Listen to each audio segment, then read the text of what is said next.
This is how you adjust your sound settings on the Bowers Wilkins sound system for the Polestar 3. So from the home screen, you'll open up all of your applications here. You'll go into the settings gear. From settings, you'll go into sound, and you'll notice 3 different sound modes. First of which is called Studio. This is great for clarity as well as podcasts and other infotainment things.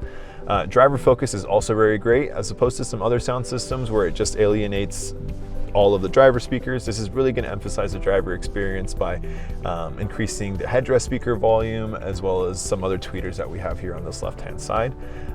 Stage is going to be great for if you want to have a concert. You have great intensity, very nice for when you have a lot of occupants in the car, as well as the envelopment is going to provide more of a surround sound experience. Last one is going to be room. This is going to simulate the Gothenburg concert hall.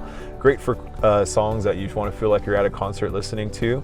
And your last thing is going to be the tone and equalizer, which you can, if you're a true audiophile, you can adjust all of your EQ settings here, as well as your treble, bass, and subwoofer.